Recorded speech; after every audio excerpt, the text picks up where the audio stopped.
would you have signed Russell Wilson, and would you think he's the answer? No, absolutely not. The coach is on his last year. The GM's on his last year. No. Would it be more entertaining if they didn't shoot God knows how many three-pointers a game? I don't know if the game would be more entertaining. The NBA schedule is too long. Like, they play too many games. If they shorten the schedule, you would see guys play at a different intensity level. Do you think LeBron would be dominant in any era? Yeah, great athletes are chameleons. They adapt to whatever their surrounding is. So, yes, LeBron, there is no era he wouldn't have been great.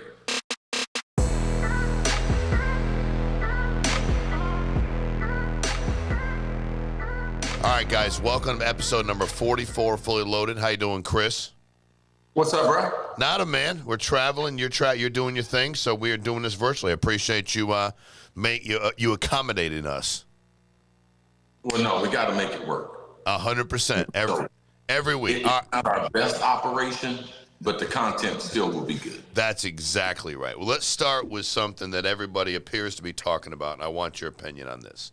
So, Bron obviously went on to McAfee, and I guess him and Stephen A., as much as he's saying that Stephen A. keeps talking about it, I guess Bron wants to keep talking about it. But I want your opinion on something. But LeBron had said he completely missed the whole point.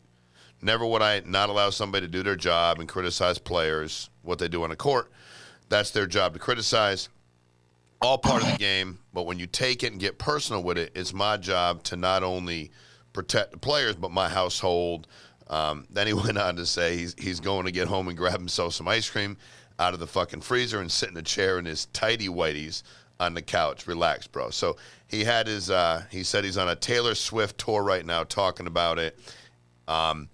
Is this thing going to keep rolling day by day, week by week, month by month? I mean, I hope not, because it's really irrelevant. You know, LeBron's got a job to do, and he felt like with Stephen A. doing his job that he had crossed over the lines. So now things start to get very, very blurred. There should have been a direct message. Hey, I'm going to protect my family, and I'm going to protect the integrity of the other players in the league. You're out of bounds, and that should have been enough. He don't have to keep, he's LeBron James. He doesn't have to keep saying these types of things. But I do believe, because Stephen A. said not only LeBron is the second best player, that now LeBron is able to clear his clip, as far as his maybe disdain for Stephen A. at this point, because LeBron has gone on the record of saying he's the greatest player. Michael Jordan has never said he's the greatest player, but LeBron said what he did in Cleveland, that made him the greatest player that's ever played basketball. Well, when you're the greatest, you don't need to say you're the greatest. MJ ain't got to say nothing. And obviously, when people say that, be like, you hate LeBron. Why? Because I don't think he's the greatest player. Like, he's only the greatest player. I don't think that means I hate on him at all. This part I got to get into, though, because Stephen A., and I love Stephen A., he said he would have immediately swung on James had a Lakers superstar put his hands on me during a courtside confrontation this month. I know. He said, and I'd make it clear, I'd get my ass kicked if it had come to blows. Was there any chance we were going to see Stephen A. and LeBron James have any kind of fight in any capacity? No. Have you seen some of the things that people have done to LeBron throughout his career? And he's never fought any of those guys. So why would I think some reporter that's sitting, courtside, that he's going to decide to be overly physical? LeBron's always been a big human being. He's a big dude, no doubt. He's a football player in high school, all state before he broke his wrist. Like, he's always been a physical player. I think that in that instance, they were so close. I do believe that, he brought out some bullying tactics. But under no circumstances were you going to see that turn into anything else besides what it was. What's the over under on how many fights Stephen A. or LeBron have been in their lives? When you're in sports, you're going to get into a couple scrap-ups, but I definitely keep them under 5 or 6. I'd probably go about 2, maybe 3. But yeah, it would have been interesting. And he is a big dude, and he definitely he definitely let him know how big he was when he was talking to him. So, Jamel Hill said that they were blocking Stephen A. from appearing on the ESPN pregame show because they had particular opinions about him being part of some of their flagship properties. What does that mean? Okay, that means they were limiting his appearances on the NBA countdown, the pre-up to the games, because they were getting outside pressure, or inside pressure within the organization. Yeah, ESPN, they do that. They do a lot of petty little stuff like that. Flagship properties, what do they mean by that? Like who? Entities, people, teams, businesses? Well, you have to realize when you talk about properties, the number one, conversation you got to have is ESPN's owned by Disney. Yeah. So every partner Disney has is relatively a partner of ESPN, and the product being the NBA. So yes, they can limit your exposure to certain aspects of their business that indirectly aren't connected to ESPN, but they're directly connected to Disney. And ESPN's more apt to do that than Fox and a number of other ones out there, or they all do that to some extent? Well, I just think with the entertainment industry of Disney, and Disney is very, very fickle as far as the things that they want lined up with their brand, I think it's who your partners are. I think most of the TV industries are partnered with Hollywood, so they have a little more drama they're willing to, accept because the nature of the businesses that they're in. Disney, they're in the entertainment industry, but they like to keep it squeaky clean, even though we know they're not squeaky clean. Yeah, they ain't done such a good job of that at times. It all come back to get them. All right, so the Giants now got Russell Wilson. So is this going to be the first time? You had said recently on a show the Giants have not had a starting black quarterback. Is Russell Wilson going to be the starter in New York? I mean, they signed him a starter's contract. And the reason why they signed him a starter's contract, even at $20 million, is because they signed Jameis Winston for, $8 million for 2 years. So $4 million a year, that's a backup salary. So yes. So to me, now the Giants are not going to draft Shedeur because they got Russell Wilson. We thought you had talked about having my man there to help out Shedeur, Jameis, but now they got Russell. Yeah, not at $20 million, and the way the dominoes fell, you knew that they had told Jameis he was going to be the backup. Yeah. Now I don't know how much guaranteed money he's got, but Russell has a significant amount of guaranteed money in his contract. So, but with Jameis being on the roster, could they draft Shedeur and cut Jameis? Yes, because they probably don't have a whole bunch of cash committed to him. Are they going to do that? Well, I just believe they've told Russell Wilson that he can be the starter.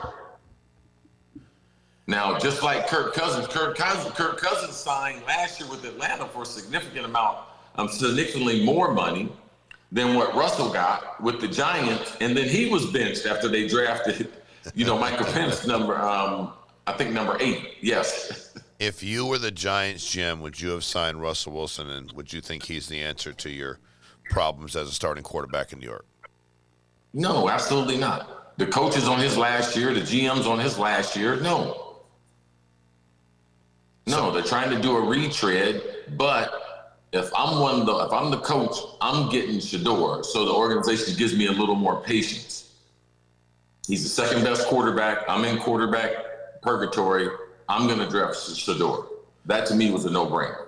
Where do you think Shedeur goes now? Because you had talked about him going to the Giants. Now that Russell Wilson's in play there, where do you think he ends up? Still in New York or somewhere else? Man, I don't think the Giants are going to draft him. Yeah. Bro, I don't know where he falls to. Like what is the real need after that? So, it's not, this is where you see people start to, man, he's supposed to be the first pick in the draft. Now he might be out of the top 5. I do believe there's a team, maybe 8, 9, 10, that could trade up and grab him if he fell below number 4. I will tell you what, I am impressed because I just thought the Giants GM couldn't do anything more fucked up than he's been doing. And he was like, shit, let me grab Russell Wilson, who ain't won a game in a minute, whose best part of his career is way behind him. Let me grab him, overpay him, bring him in New York, and hope to win 4 games, and that'll be my legacy. If this dude ever gets a job as a GM again, I literally will. Actually, I won't be surprised because somebody will probably hire him. Well, let me paint this picture for you. Okay. They could say, okay, Shedeur wasn't that high ranked, and we didn't want to deal with Deion. They could grab one of those other quarterbacks in the 2nd round or 3rd round and also draft Travis Hunter. And you put Travis Hunter with Neighbors and Russell Wilson, like that might be their overall formula, because now they're saying we got to have Travis in New York and play him both ways. And to that, you still have Russell Wilson quarterback in your team, and you have zero freaking chance of going 500. Unless Travis Hunter is going to play quarterback and tailback and wide receiver and D-back. I'm just trying to give you perspective on a couple different moves, because if Russell Wilson is going to be their quarterback, who's going to be the player they're going to select, what that looks like. Offensively, they could still be very, very explosive. They need some help on that offensive line.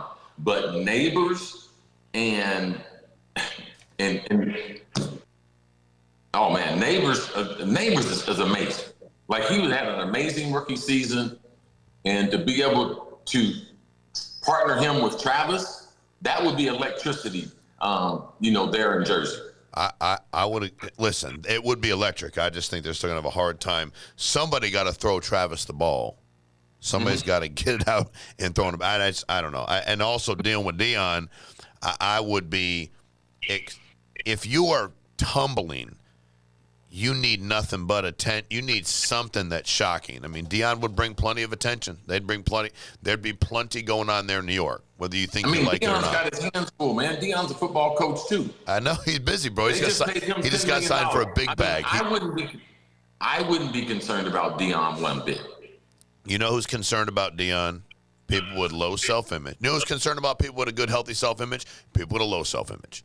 People that don't like to hear that. People with a good, healthy self-image are like, yo, I like other people with a good, healthy self-image around me. People with a low self-image are like, but how do I get my attention if Deion's here? But you're trying to win. Bring me people that are screaming and yelling. So that's my take on who's offended by Deion's faith in himself, faith in the Lord, and belief in what he's doing on a daily basis. So, and I don't need any more validation. The Giants don't know what they're doing, because every day, if they were a train, it would have been off the track a long time ago, tumbling down a hill. It'd be in the water somewhere. We couldn't get it out. So now Russell Wilson goes to New York. Max, I don't know. I'm just curious. Do you still believe Rodgers? He's got to play in Pittsburgh. That's where he's going to go. Or is there any truth? Max Crosby was saying he can't see him playing in Pittsburgh. Can't believe it. Can't understand it. I don't see it from any. He's not going to be a Steeler. Is he going to be a Pittsburgh Steeler next year?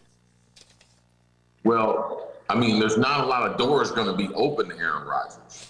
I mean, Max Crosby and everything. I love him. But everybody's got a podcast. Everyone's an expert.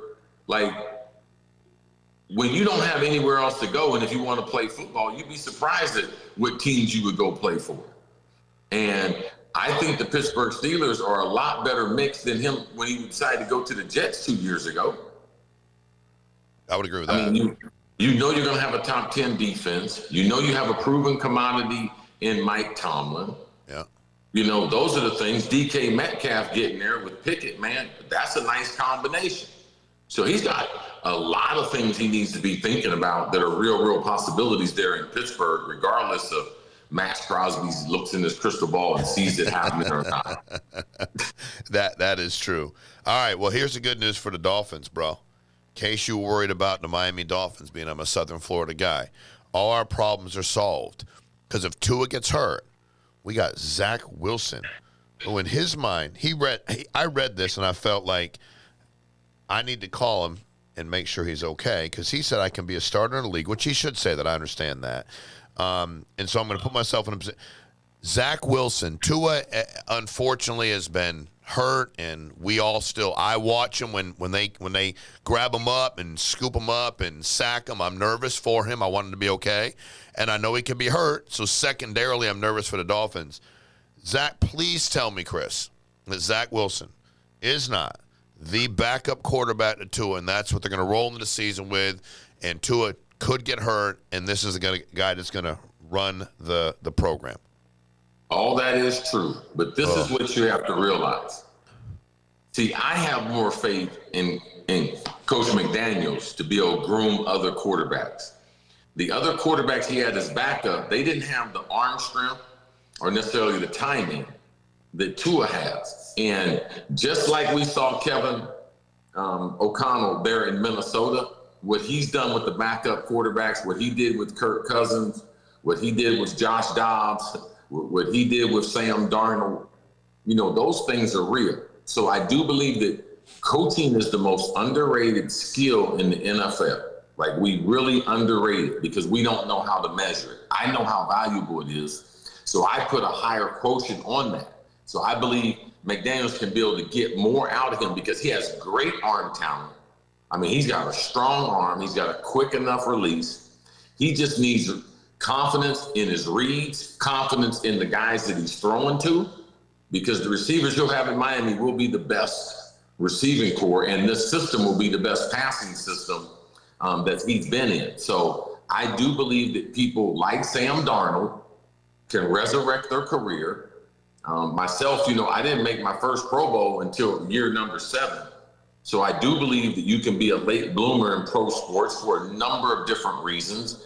And I do believe Zach Wilson, he does have that type of pro arm strength that I prefer to start with compared to all these guys who are just, stat machines where they throw the ball short. Like, I want a guy who can push the ball down the field. So I'm willing to take a chance because of his arm talent. All right, so you're a huge Mike McDaniel fan, like supporter, right? Believer in Mike McDaniel as a coach. Yes. When you look at the NFL, I'm not talking about Andy Reid and these other guys at the top. You think he's the top 10 football coach in the league? Top Mike McDaniel. Like, how talented do you think Mike McDaniel is, and how successful do you think he's going to be eventually in the NFL? Well, I think he's in the top tier. I think there's, 32 teams. I think he's in the top 15, 16 coaches. Got it. And the reason why is because, we live in South Florida. We see some of the things that go on with South Florida, even as far as their management. Mm-hmm. And, the Dolphins have not been picture perfect. They've lost draft picks for tampering. We heard about the Sean Payton scandal, as far as trying to sign him, ultimately trying to sign Tom Brady. Like, these aren't the way that you build a franchise and everything. Tyreek Hill, some of his antics, over the last several years. But he has really developed Tua. And if Tua can stay healthy and they can put some other pieces around it, unfortunately, Chubb's been hurt on the defensive side, hadn't been his best self. They have a couple other players who have a couple injuries.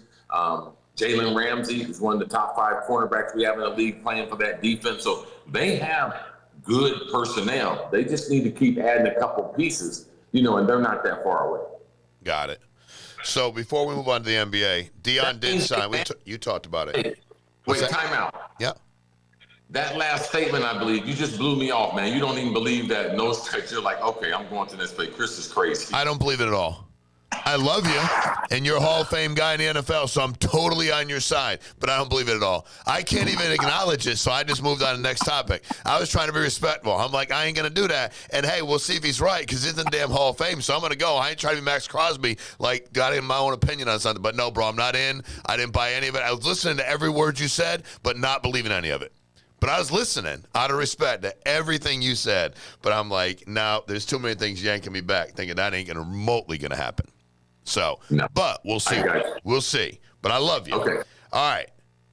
Is this the future?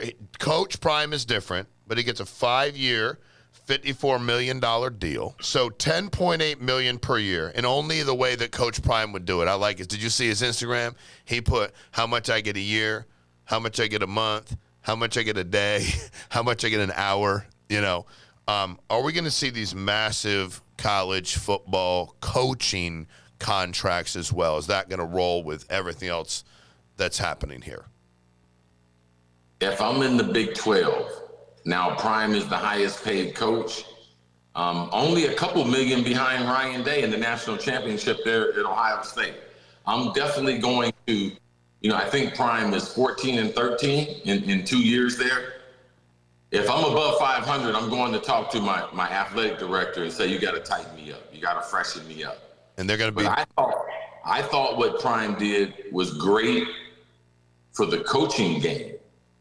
Like, it puts more pressure on these institutions to invest in their coaches. If you bring a guy there and you're 1-11, he can change the landscape, get you on national TV, make you relevant in college, your overall enrollment, your overall tuition, how you've changed tuition, all the hotels, all the meals for all the people selling out, Lil Wayne, all the things that Prime brought, they had to pay for it. And it wasn't, you see, he didn't let them extend his other contract, which is a 5-year contract at $5 million. No, he doubled his salary because what he did for that university and the culture, that culture creation is money. And you got to pay for that. And that's what Prime made him pay for it. And yes, when you're able to do what he's doing and lead young people, yes, you should get compensated for it. It helped the coaching game, him getting that contract. Is Colorado over the next year, 2, 3, are they in the hunt to the college football playoff? They got that kind of talent. They are a legitimate program that we'd be talking about at the end of next year. It's going to be hard to replace the productivity of Travis, both sides of the ball, and Shedeur. So over the last 2 years, you have 2 of the top 5 candidates for the Heisman Trophy both years. So filling those snaps, those hundreds and hundreds of plays that they played, making good decisions, that's going to be hard to do. He's got a good recruiting class. He's hitting the portal very, very hard. And, he's always going to play strong in the portal. But, yes, they've gotten things turned around there. But as far as the college football playoff, I don't think physically their offensive line. Now, SMU was in the playoffs last year. Indiana was in the playoffs. So you can go in the playoffs and still get drilled. But I don't believe he's able to compete, especially with the Big Ten and the SEC. But I do believe they will continue to be much improved as they were, and he'll continue to build that program. Got it. All right, so the Patriots signed Stefon Diggs, 3 years, $69 million deal. Is that a good signing for the Patriots? Is he going to be productive in New England? Well, if you look at the going rate, for the top flight receivers in the league, and wherever he's been very, very productive. I am worried about the recent knee injury that he had there in Houston, but New England doesn't have a top guy. So when you can get a guy that's played a lot of years there in Buffalo, knows the division, giving Drake May what he needs as a quarterback to help him improve in year number 2, you got to get him a top flight receiver. I do believe Stefon Diggs still has the ability to be a number 1 guy. I don't believe he can do it full time. I believe the 17-game schedule is going to be hard. I believe right now he's probably 11 to 15 game. Hey, he's going to be the best receiver on your team. You can go to him. But, that and that deal at that number, that's a good deal for both of them. You think he's a good teammate? Well, this is the thing that you have to be careful about, being a good teammate, because you got 60 guys in that locker room. Yep. And this is what I am going to say, that when he left Minnesota, he left a stench. When he left Buffalo, he left a stench. Houston, he got hurt. So he came in with a stench. So if you come in with a stench, you leave with a stench. Which in turn, though, Vrabel, I do believe he'll have a lot of respect for Vrabel and how Vrabel handled him there. So I don't see him getting out of pocket. I plan on him being a good leader for a very, very young wide receiving core. Yeah. Okay. All right. So Adam Silver, you and I have talked about this a bunch of times, the NBA. And he said that the NBA specifically does it have a three-point issue. And he said, historically at times we've moved a three-point line. I don't think that's a solution here.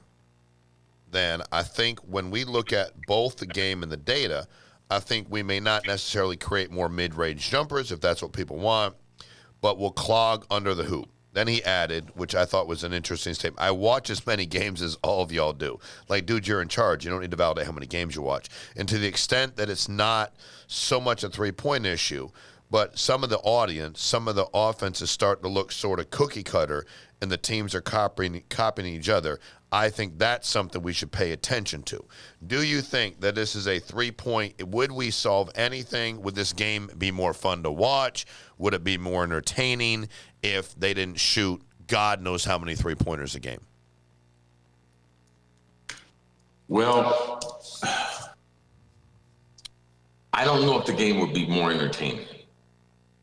I think for a long, long time, the thing that we don't want to attack is the NBA schedule.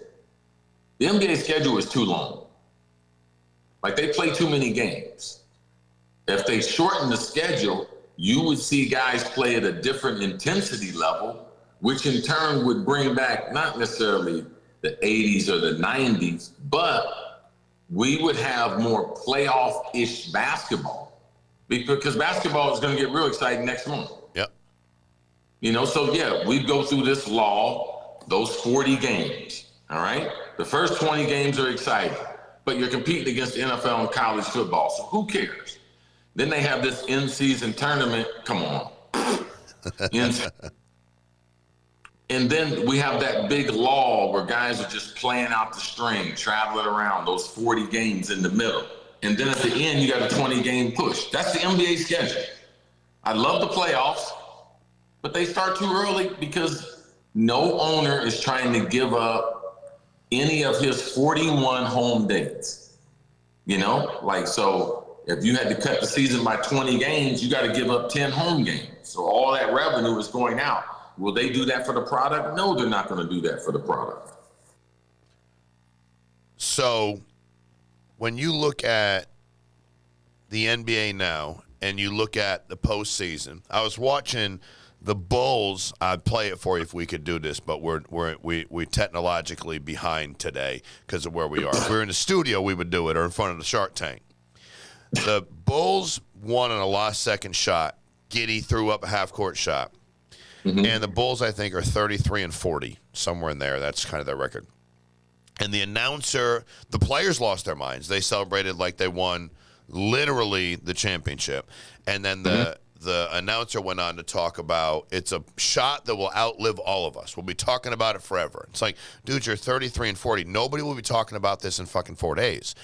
From a cultural standpoint, though, do you just get to a point, like I to your point with these games, the Chicago Bulls haven't been good in forever, right? I get it. And you played in NFL, so it's not like y'all played. They'd like y'all to play 25 games, but that's probably not gonna. I mean, it's an abuse. Like, but they probably love you to. Actually, I think we'd like y'all to play 50 games, like one every week. Maybe take 2 weeks off because it's that entertaining. But nobody's body can take that kind of abuse. I wouldn't think. From a cultural standpoint, dude, and you see the NBA, because I was going to ask you this before you talked about how many games there were.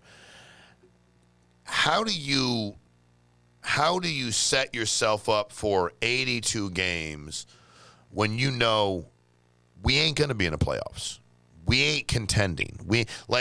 People keep just going through the motions because somebody said to me, why were they so excited? I'm like, dude, they have nothing to cheer for. So they won a game against the Lakers. The culture in the NBA, when you say they have 41 home games, at some point from a profitability side, I don't know the way the contracts work there TV-wise, but are people showing up in Chicago? Are people showing up in Detroit? Are people showing up? They just kind of keep showing up. It's what they do because of the NBA. Well, no, I think the numbers, like you would see the real numbers. Detroit's had a phenomenal turnaround on that. Yes, franchise. They have. You know, Chicago is like Detroit a couple years ago. A lot of young players now trying to figure out what's the best system to play with those players. But yeah, they don't make the money off the tickets. They make money off their foreign partners and off their local market. Like each team has their own TV deal with the local market, and then the NBA has a huge international deal. Probably international deal is probably bigger than the NFL's international deal. So, as a player, I'm still working on my profession, man. Like, I know some of my money's guaranteed, but I'm trying to make sure that I'm getting better as a player. So I might not be winning the games, and you might not be happy with me, but man, I'm Josh Gidley. You saw him; he was balling. Yeah, he was. Like he's trying to get better. So, you do take a lot of pride of being one of the few players playing in the NBA, and you have a workman-like attitude. As if I was building a building, I'm not more excited when I get to the top than the bottom. It's what I do, man. I'm a worker. So I'm going to come to the gym. I'm going to get my shots up. I'm going to watch some film. I'm going to get with the coaches. I'm going to try to improve my skill level, my fundamentals. And then the game is trying to put all those things together. Is that, okay, yes, what I'm doing is working. The program that I'm on, it's working. So even though the bottom line you're seeing is wins and losses, man, a lot of these guys, it's called player development. And you might lose a lot of games while you're developing. That's fine. Everyone's not going to win. So when you were in the league, who was the team when you all were on the road had the least amount of a home field advantage, crowd-wise, vacancy-wise? When you went somewhere, this is going to be quiet. Like, who was that team for y'all when you traveled? Well, through the 90s, Tampa Bay, until Tony Dungy got there and they drafted Sapp and, D. Brooks and that crew, John Lynch and them, like Tampa Bay, that's where all your home fans traveled to. So you knew you were always going to have a huge contingent of Vikings fans. When I was with the Eagles, huge contingent of Eagles fans when you went south to Tampa Bay. And also I would say, remember the Bengals? The Bengals went through a stretch. New Orleans, man, the fans were wearing bags over their heads.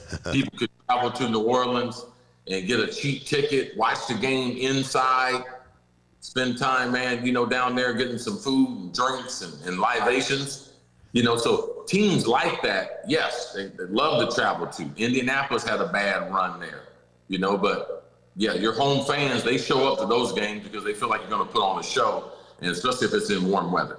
And as a pro, does that really bother people? Like if you are if you are a Saint, if you were in the Bucs back then, Colts, where you just know that I'm not even gonna have home field advantage in my own place. People aren't that excited. Does it matter? You're a pro. You're developing. You're doing your thing. Does it matter to guys? No. Oh no, it matters.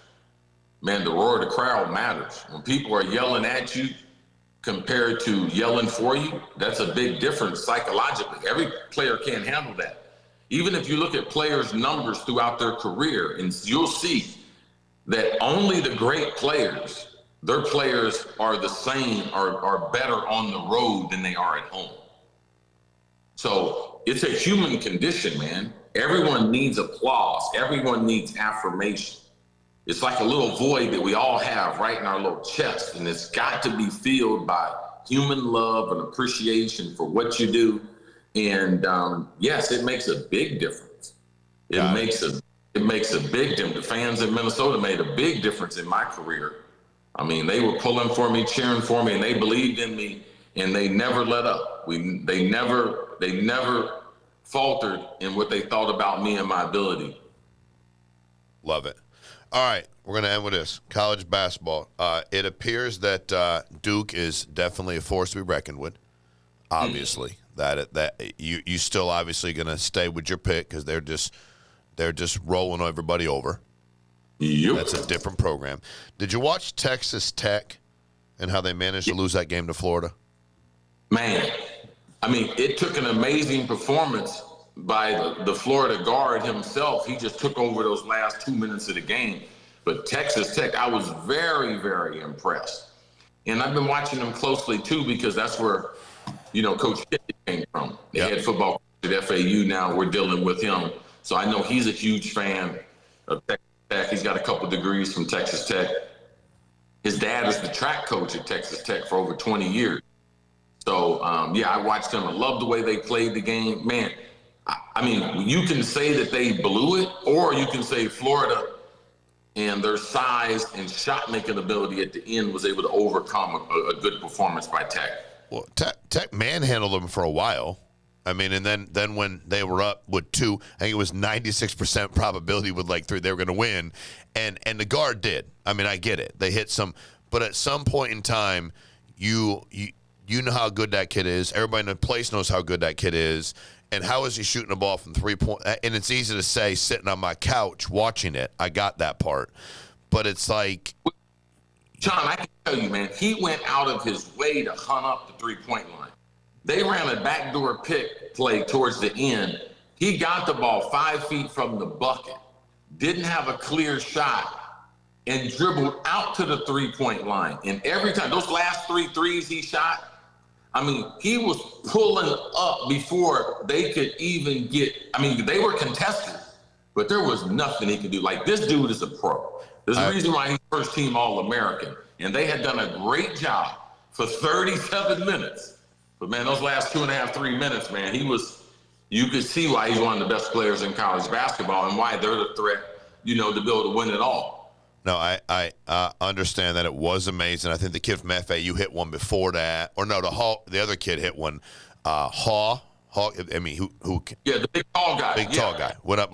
He hit a couple. Yeah, he was balling. He can ball. But, I mean, I just say, like, listen, I'm just telling you, all I know is if you got a guy that's better than anybody I got, I'm going to throw 2 guys at him the entire time, and you beat me with somebody else. You're going to beat me. Somebody else is going to beat me. That's just how I feel. And again, hell, they went ahead and won and still couldn't cover. That's college basketball. I got the ultimate cover. Did you watch the Ole Miss game? Did you see them at the end? Yes. They're getting 3.5. And that kid shows. Did you watch the end of the game?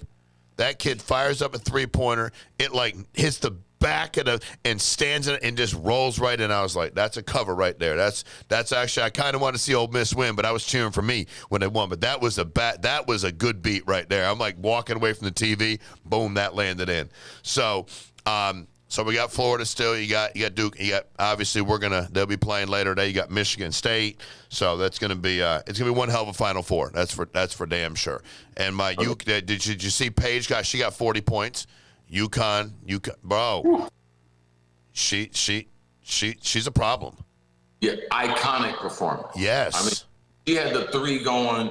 They were running pick and roll, and she was playing them. They went underneath. She was pulling the 3. But she had that unconscious range, and just her overall shot making ability. I mean, kind of a culmination of a great career there. Yeah. When you have a coach that they have, and he says it's the best performance offensively he's seen, then you know how good it was. And that's what you've heard. I've heard him say a couple times this year. He's like, he said, there's too many times the other team knows she ain't gonna shoot it. She ain't going to take the ball. Like, she can do this, not that, but she can take over whenever she wants. I just wish she'd do it more often. So that's going to be one hell of a finals on the other side, too. It sucks that Juju, she got hurt. That's awful. I feel for her. That's terrible. But there's some players. Then the girl from Texas, or from TCU. The TCU, is that where she went to? Van Lit, was that TCU? She transferred from. Yes. She's played like in 6 Sweet 16s or something. I can't even keep track. You can't figure out what happened after post-COVID now, who's where. But she when she plays, she continues to play on. That's for damn sure. All right. Desmond Watson is about to be the heaviest dude ever picked or ever drafted in the NFL. He weighs 464 pounds. How do you weigh 464 pounds? Is he going to weigh 464 pounds on an NFL roster, or is he just that's how big he's going to be? He's a monster, literally. I don't believe that he's not the best version of himself. There's no way at 460, with all the different diets, with all the different things he can do, that's the best version of himself. And if I play against him, if they put him in the game, I'm running all no huddle. So, yeah, I might not be able to block his ass for the first play. Let me tell you about on play 4 and 5. I am not letting him come off the field. So, yeah, if you drafting him, you're going to be marginalized because I'm going no huddle. I am not changing my personnel. I'm going to run toss sweep. I'm going to run speed sweep, a couple of them, and guess what we getting ready to see? Say, he ran a 5.6 40. Yeah. 5.6 40 when he was fresh. Fresh as a daisy, okay? Man, that dude is running 6 flat 7.40s, man. If you keep him on the field, yeah. There's a reason why you haven't heard of him. See, I've seen him in college football. Yeah. He's more not only for his weight, but why did they give him that number? Yeah. You know, his number stretched across his body, and yeah. it's like, man, is that a joke or something? It's like, no, they're doing up there with the Gators. So, you know, to me, you know, he's marginalized his career. He is not a 3-down player. Unbelievably strong if you fight him in the phone book, as you see, you think he did 36 reps at 225. Yeah. But no, you know, people talk about the legendary big people that have played this game. Yeah, but it's hard to play a long time when you can't run. And very few defensive schemes are like a 2-gap scheme where they want you to eat up 2 blockers. There used to be more of those schemes than there are in pro football now. Like, I don't even. How big was William Perry? How big was the refrigerator? How big was that dude? I mean, he was 400 pounds. Okay. But you know, it's 400 and 460. Yeah. I don't care what kind of wrapper you put on 460. Hard to pack them. It's a different human. That's a different human being. You're gonna always have a little overhang. You're gonna always have a little blubber, a little slipping. Oh, that got out. Oh, put that back. Oh, Meaike. Oh, get back there. But also much different game than William Perry was playing too. With the way everything's spread out and the way everybody moves and no huddle and how fast. Yeah, William Perry. Like, William Perry was really really an elite football player. Yeah. Yeah, he was an elite football player, a dominant player in college. Good Lord. And then with the Bears, he fit in great there. So William Perry was a significantly better football player. He wasn't some just circus sideshow. No, he was a really good football player. All right, so I'm going to end with this, only because there's one more thing I wanted to ask you about, and not to continue. We start with where we finish where we started, LeBron. So like you said, how big and imposing he is. So Dennis Rodman said he couldn't have played in his era. Not that he couldn't have dominated, he couldn't have played. Obviously, he could have played in any area. Do you think LeBron would be dominant in any area? And I know Rodman's just talking to talk. I get that part. But would he have been this dominant in any era that he played basketball in? Yeah, great athletes are chameleons. They adapt to whatever their surrounding is. So, yes, LeBron, there is no era he wouldn't have been great. And when LeBron says I can't pronounce that kid's name from the Bucks. I have no shot. Do it. There's way too many letters for me. But when he said he would score a couple hundred points a game if he played back in the day, was that just disrespectful to guys that played back in the day, or is he just making light of how I get they may not be the physical specimens they are today, but would those guys from today just absolutely dominate and go score 60, 70, 80 points in the 80s? Right. Well, this is what LeBron was trying to say, I believe, because him and Giannis average around the same amount of points. Mm-hmm. LeBron was trying to say, if I played back in those days, I scored 200 points in the game. So he was using Giannis's. Okay, I got you. All right. Because Giannis is not that kind of scorer. So why didn't he say I would have? Why didn't LeBron just say I would have scored a couple hundred points? Me. Passive aggressive, man. Well, thank God he wasn't aggressive with Stephen A. Smith, because I like him, and I don't want to see Stephen A. Smith roll around the ground with anybody, not with LeBron. So I appreciate you. Hey, thanks for subscribing, share. Hey, Cris, you're on the road. You're doing a million things today, bro. Enjoy yourself. Thank you for everything. Guys, thanks for your support. We'll talk to you all next week. We'll see you soon.